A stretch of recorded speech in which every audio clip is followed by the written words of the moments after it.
Mwongozo wa kujifunza Biblia leo ikiwa ni Juni 22 siku ya Jumatatu. Mada inasema hatimaye ana kwa ana. Tuliumbwa tuwe karibu na Mungu, Mwanzo sura ile ya 2 aya 7. Tangu alipoumba jamii ya wanadamu, Mungu ametoa kila kitu ili kurejesha uhusiano uliovunjika kati yetu na yeye. Yohana 3:16. Ameweka milele ndani ya mioyo yetu. Licha ya hivyo, wanadamu hawawezi kuelewa kile Mungu alichofanya tangu mwanzo hadi mwisho. Maombolezo sura ya 3 aya 11. Sisi ni sehemu ya pambano kuu linalozidi kote kutuzunguka, hata ndani yetu.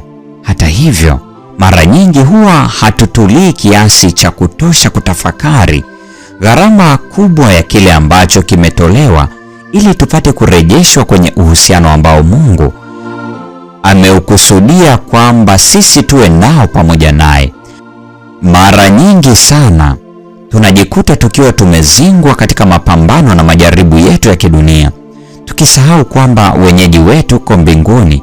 Kutoka huko tena tunamtazamia Mwokozi, Bwana wetu Yesu Kristo. Wafilipi sura ile ya 3:20 na 21. Ulimwengu unapoporomoka ukikaribia mwisho, tunajua kwamba wingu dogo jeusi siku moja litatokea kwenye anga la mashariki. Litakapokuwa likisogea karibu zaidi na zaidi, tutaona kwamba kwenye wingu lile atakuwa ameketi mmoja mfano wa mwanadamu, mwenye taji ya dhahabu juu ya kichwa chake, na katika mkono wake mundu mkali. Ufunuo 14 aya 14. Bwana Yesu atasindikizwa na maelfu kwa maelfu ya malaika. Mathayo 25 aya 31. Na kila jicho litamwona. Ufunuo 1 aya 7.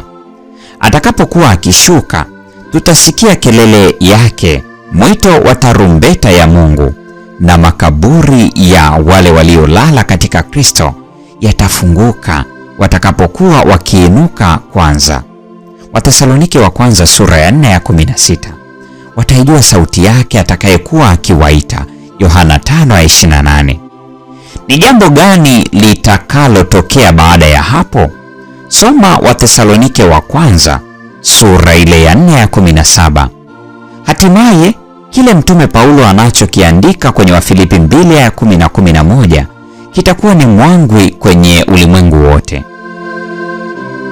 Ni wazo zuri la kushangaza kiasi gani! Siku moja tutamwona Bwana Yesu kweli kweli. Tutamwona yeye, tutaisikia sauti yake, nasi tutakiri kwamba yeye ni Bwana. Yeye ambaye tumesoma habari zake, ambaye tumekuwa tukimwomba, ambaye tumekuwa tukizungumza kwa wengine, yeye ambaye mioyo yetu imekuwa na shauku juu yake. Kwa kweli tutamwona uso kwa uso. Tunaweza kuwa na uhakika juu ya hili, kwani Mungu ni mwaminifu na ahadi zake ni za kweli. Ufunuo Yohana sura ile 22 aya 6. Wakati huo, pale tarumbeta itakapolia na jicho la kila mtu litakapomwona Yesu, tutajua kwamba kusubiri kwetu kumekuwa kwa maana.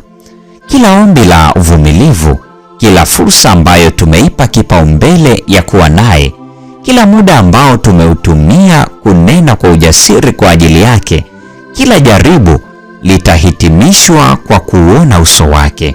Ufunuo Yohana sura 22 aya 4. Hii ni Juni 22 siku ya Jumatatu. Mungu atubariki sote na karibu tena.